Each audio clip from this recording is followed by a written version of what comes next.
안녕하십니까. 지금부터 경비업법 적용에 따른 업무 지침에 대하여 설명드리겠습니다. 금년 10월 21일을 기해 전국의 모든 아파트 경비 인력에 대하여 경비업법 적용을 하기로 입법 예고하였습니다. 그에 따른 적용 범위는 공동주택 전체 경비원 관리에 관한 법 적용과 경비원 업무에 대한 법 적용으로 이루어집니다. 관리 방법에는 두 가지의 유형이 있습니다. 직영관리로 관리하는 방법과 위탁관리로 나누어집니다. 경비업법 시행 전 무엇을 준비해야 하는지 설명드리겠습니다. 아래의 세 가지에 대한 대표회의 의결이 필요합니다. 먼저 경비관리에 관한 방법, 즉 직영으로 할 것이냐, 위탁으로 할 것이냐를 결정을 하여야 하며,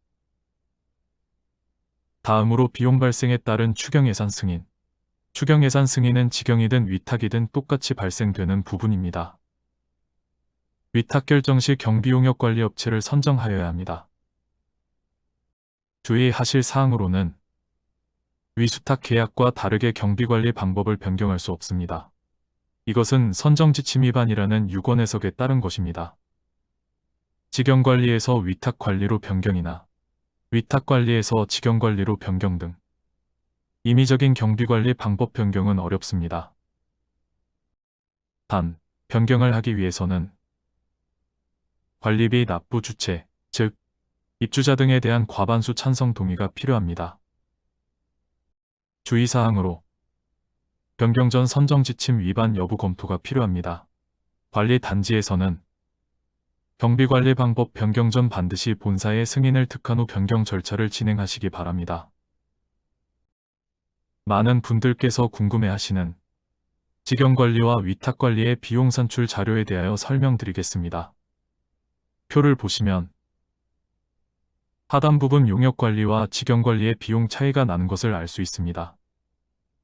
이것은 먼저 객관적인 자료의 비교를 위해 경비원 1인 기준이며 2021년 3월에서 5월 공고된 10개 단지 공동주택관리 정보 시스템 입찰 산출 내역서를 기준으로 작성된 자료입니다.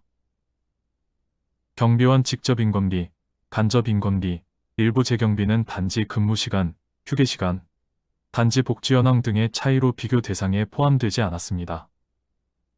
경비관리 운영 방법에 따른 비용 차이는 기타 비용, 재경비에 속하는 피복, 장구, 교육비, 일반 관리비, 기업 이윤을 비교한 금액만 해당됩니다. 위탁 관리 시 금액 차이는 일반 관리비 및 기업 이윤으로 책정된 요율에 따른 차이입니다. 시급은 2021년 최저임금을 적용한 산출 내역입니다. 하단 부분 표를 확대해서 보았을 때 용역관리와 직영관리 비용의 차이를 보면 직영관리 시 비용 절감액이 경비원 1인당 32,000원에서 189,000원까지 차이가 나는 것을 아실 수 있습니다. 이 이유는 앞에서 설명한 바와 같이 일반 관리비 및 기업 이윤에 대한 차이입니다. 다음으로 관리사무소에서 혼란스러워하는 경비원의 업무 범위에 대해 말씀드리겠습니다. 금년 7월 8일 국토교통부 보도 자료에 따르면 입법 예고로 공동주택에 근무하는 경비원의 업무 범위를 설정하였습니다. 그 내용으로는 재활용 가능 자원의 분리 배출 정리, 단속, 청소 등 환경관리, 위험, 도난 발생 방지 목적을 전제로 한 주차 관리, 택배 물품 보관 등의 업무로 한정됩니다. 반면 공용 부분 수리 보조, 각종 동의서 진구 등 관리 사무소 일반 사무 보조 등은 원칙적으로 제한되며 개인 차량 이동 주차, 택배 물품 세대 배달 및 개인 소유물 관련 업무도 제한됩니다. 이에 따른 질문 중 많은 부분을 차지하는 것을 발췌하여 문답식으로 만들어 보았습니다. 이 글을 보시면 경비원의 업무 범위에 대하여 좀 더 명확히 아실 수 있을 것 같습니다. 첫째, 공동주택 경비원은 시행령에서 허용된 업무를 모두 수행해야 하는지? 모두 수행해야 하는 것은 아니며 단지별 여건을 고려하여 경비업 도급계약서와 근로계약서 등에서 정한 업무만 수행하면 됩니다. 둘째, 공동주택 경비원에게 허용된 업무 외의 업무를 근로계약서에 포함하도록 요구할 경우 어떻게 해야 하는지, 근로계약서에 공동주택 경비원 허용 업무 외의 업무를 추가하여 작성하여도 시행령에서 허용한 업무만 수행할 수 있습니다. 셋째, 공동주택 경비원에게 금지되는 업무는 무엇이 있는지, 공동주택 경비원이 개인 차량 이동주차, 택배몰각 세대 배달, 개별 세대 재활용품 분리배출 등 개별 세대 및 개인 소유물 관련 업무를 수행하는 것은 제한되며, 보안, 도난, 화재 위험 발생 방지 등 경비원 본연의 업무와 관련성이 적은 관리사무소 일반 사무 보조 업무도 제한됩니다. 여기서 특히 중요한 두 번째 문항을 보면, 허용 업무 외의 업무를 하는 경우 경비업법 19조 제2항 제1조와 공동주택관리법 제69조의 이를 위반하는 것이 되어 경비업 허가 취소, 입주자, 입대의, 관리 주체는 1천만 원 이하의 과태료 부과 사항이므로 이 점 이해하셔서 허용업무 외의 업무로 인한 문제 발생이 되지 않도록 하여 주시기 바랍니다. 넷째, 공동주택관리사무소 일반 사무 보조 업무는 무엇을 말하는지, 공용부분 수리 보조, 각종 동의서 친구, 전기, 가스, 검침 지원 등 관리사무소가 통상적으로 수행해야 할 업무를 경비원이 대신하거나 보조하여 수행하는 것을 말합니다. 다섯째, 경비업체 소속 직원의 업무 범위에 대한 문제의 소지, 경비용역계약에 따른 경비업체 소속 근로자는 경비업법이 적용되기 때문에 용역계약서의 단서 조항 등을 명시하여 보완하여도 경비업법 및 공동주택관리법 위반이 됩니다. 여섯째, 공동주택 경비원 업무 범위 위반할 경우 처벌은 경비업 허가 취소, 입주자, 입대의, 관리 주체는 1천만 원 이하의 과태료 부과가 됩니다. 질의 문답을 통하여 경비원 업무 범위의 많은 부분을 이해하셨으리라 생각합니다. 다음으로 본사 직영관리업체의 업무 처리 순서를 말씀드리면, 먼저 관리사무소에서 서류 양식에 의거하여 본사에 필요한 서류를 작성하여 보고하시면, 본사에서 서류를 취합 분류하여 각 관할 경찰서에 제출 신고를 하며, 또한 본사에서 직무교육, 순회교육, 순회점검을 실시하며 실시 결과를 본사에서 일괄 취합, 문서화하여 각 관할 경찰서에 제출하게 됩니다. 따라서 각 직영 아파트 소장님께서는 해당되는 자료 서식을 거창 내 자료실에서 다운받아 작성하여 주시기 바랍니다. 또한 표에서 보시는 바와 같이 빨간색 표시는 과태료 부과 사항이므로 주의하여 주시기 바랍니다. 특히 경비원의 입퇴사 시 7일 이내에 관할 경찰서로 신고하여야 하므로 경비원의 입퇴사 시 지체 없이 본사로 보고하여 주시기 바랍니다. 서식 파일은 업무 편의를 위해 하나의 파일 안에 모두 포함되었습니다. 경비원 채용 퇴사 보고 작성 방법은 거창 넷 영상 자료에 자세히 설명하여 드리겠습니다. 마지막으로 다시 한번 당부드리겠습니다. 공동주택 경비업법 적용에 따른 업무 처리 시 경비업법, 공동주택관리법, 선정지침 위반에 해당되지 않도록 주의 바랍니다. 경비업법 시행에 따른 불가피한 업무 처리라는 이유로 공동주택관리법 및 선정지침에 위반된 사항이 면책되지 않는다 하니 주의 바랍니다. 국토교통부, 지자체 질의사항입니다. 경비운영 방법 변경 시 반드시 본사에 승인을 득한 후 변경 절차 의결 등을 진행하시기 바랍니다. 이상 경비업법 적용에 따른 업무지침 설명을 마치겠습니다. 다음 시간에는 경비원 입퇴사 및 기존 경비원에 대한 서류 작성 방법에 대한 설명을 해드리겠습니다. 수고하셨습니다. 안녕하십니까? 경비업법 적용에 따른 기존 경비원에 대한 추가 서류와 경비원의 입사 및 퇴사 서류 작성 방법에 대하여 설명드리겠습니다. 서류 양식은 거창 넷 자료실에서 경비원 입퇴사 보고서 파일을 다운로드 받으시면 됩니다. 소장님들의 업무 편의를 위하여 파일 하나의 서류 양식이 순서대로 되어 있으니 서류 작성에 참고하시기 바랍니다. 또한 보고서 작성 시 그림에서 보시는 것과 같이 보고서에 단지명, 부서, 성명, 입사일자를 기재하여 주시고 첨부된 서류 또한 확인란에 체크하여 같이 제출하여 주시기 바랍니다. 먼저 경비원 신규 입사 서류 작성에 대하여 설명드리겠습니다.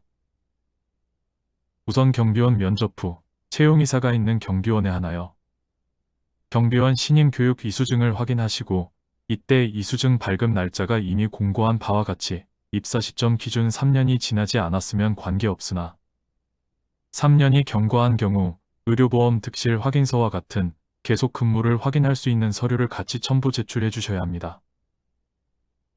다음으로 범죄 경력 조회와 성범죄 및 아동학대 조회 동의서를 받으신 후 관할 경찰서 생활안전계와 민원실을 방문하셔서 조회 후 결격 사유 유무를 확인 후 결격 사유가 없을 시 채용하시면 되겠습니다.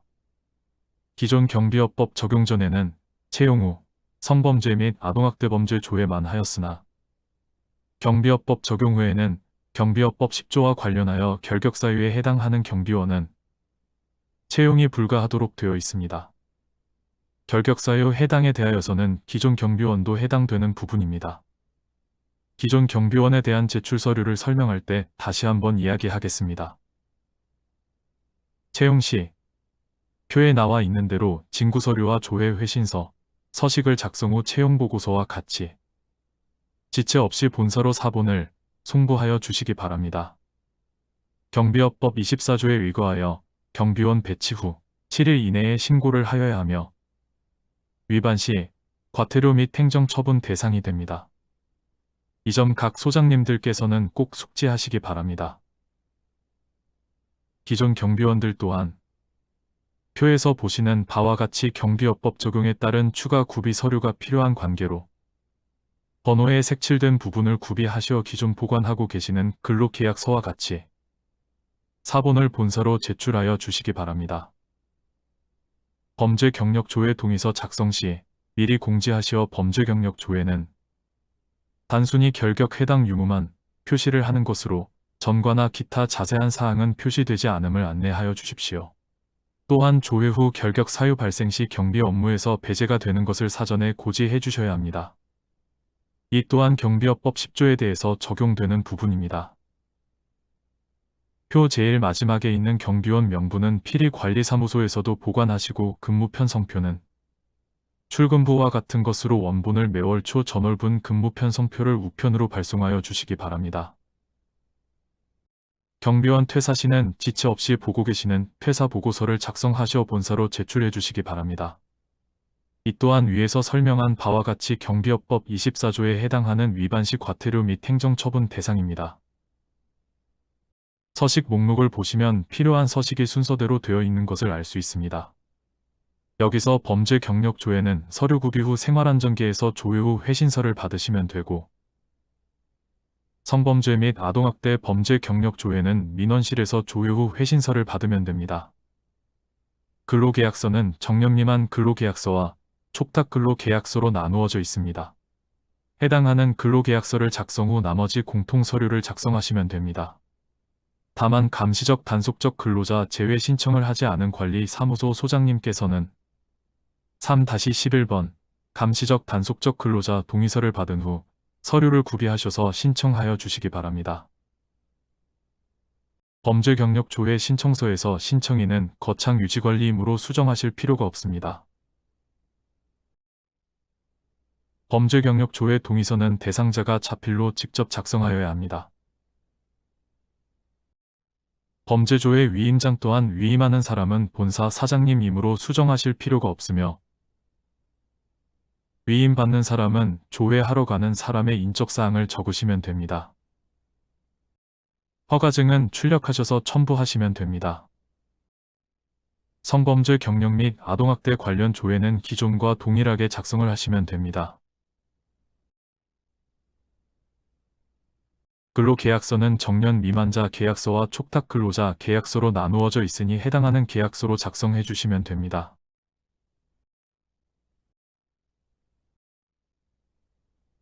촉탁근로자 계약서 작성 시는 촉탁근로 서약서, 촉탁근로 보호자 서약서를 같이 받으시고 개인정보 수집, 활용 동의서, 취업규칙 동의서, 근무수칙 준수 서약서, 취업 동의서, 비밀유지 서약서를 작성하여 주시면 됩니다. 다만 근로자 명부는 표시 부분과 같이 기재 가능한 부분만 하시면 되며 마지막 월간 근무 편성표는 출근부와 같은 역할을 함으로 해당하는 달에 맞게 날짜와 요일을 수정하시어 출력하여 근무자 성명과 서명을 자필로 받으시고 매월 초 전월 월간 근무 편성표를 사본은 보관하시고 원본을 본사로 우편으로 발송하여 주시기 바랍니다. 마지막으로 경비원 입사 채용 보고서에 따른 서류 서식은 경비업법과 관련하여 위반 시 과태료 및 행정처분의 대상이 될 수 있는 것이므로 누락 없이 작성하시어 제출하여 주시기 바랍니다. 이상으로 경비업법 적용에 따른 기존 경비원에 대한 추가 서류와 경비원의 입사 및 퇴사 서류 작성 방법에 대하여 설명드렸습니다. 수고하셨습니다.